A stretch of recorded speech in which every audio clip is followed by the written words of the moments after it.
Welcome to Casa Aurora Waterfalls, located in Negros Oriental.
Welcome to another mini vlog journey here in Dumaguete.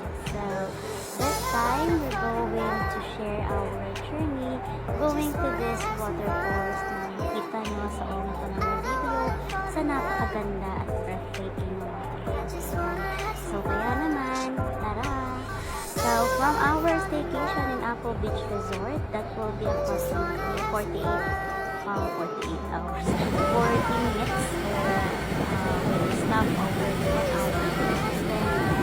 So we're going to Casa Aurora Waterfalls that is located in Negros Oriental. So yan na nga, nakarating na tayo or dahil naka-timelapse na tayo mga sis.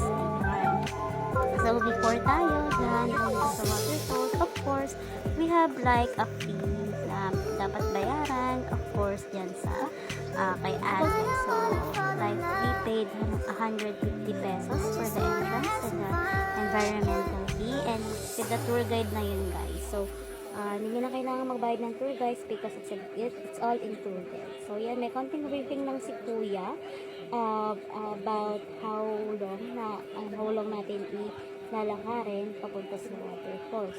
So, by the way guys, this will be a trekking. Meron naman yung mga hagdan naman. So, stairs naman to. So, kailangan lang natin mag-trek papunta sa waterfalls kasi nga, tago siya. So, hidden waterfalls siya. So, we need to trek like, sabi ni Kuya is like 20 to 30 minutes. Si Kuya nga medyo maedad na, kaya naman, salute kay Kuya. Napakalakas pa niya. Daig pa tayo. Okay, ayan. Siyempre di nga tayo papatalo. Nagba-vlog race nga tayo before tayo makapunta. Para naman ma-share kami sa inyo ng aking my love. So, yan na nga. We have like, may time-lapse na para mabilis na. Ayan. So, sa loob siya ng forest by the way guys. Sobrang refreshing at napakaganda. So, di naman mahirap guys i-trek papunta, pabalik yung nakakahingal. So, ang i-share lang namin sa inyo kung ang naitsura namin papunta.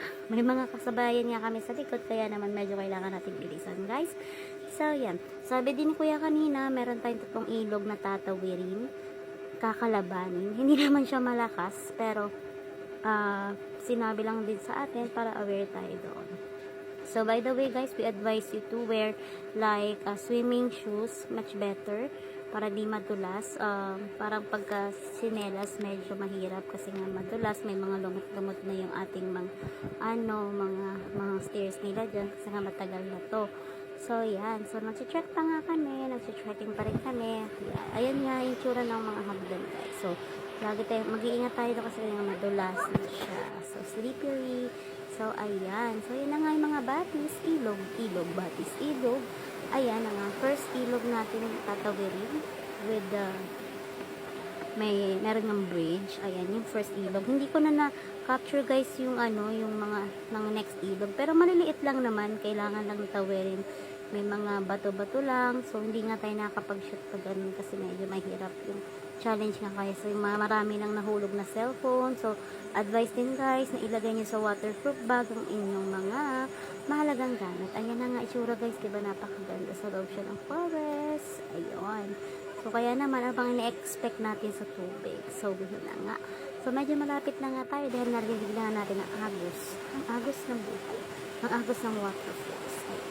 So, ayan, after 30 minutes, 20 to 30 minutes trekking papunta sa Casaroro Waterfalls in Negros Oriental, we just arrived. Worth it nga guys ang pagtitrek natin papunta dahil yan na nga siya, napaka-majestic. Sobrang laki niya guys. First time ko makakita ng gantong kalaking waterfalls in my entire life. Promise. Sobrang laki talaga niya. Sobrang lakas ng impact ng water sa baba. So, hindi nga nila inaalaw mag-swimming sa baba ng waterfall kasi nga baka may mga malunod.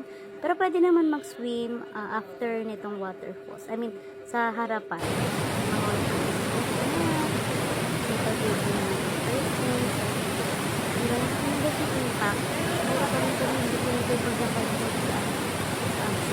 By the way, guys, hindi na nila alam ayun na nga guys. Pero kung natin napakalaki na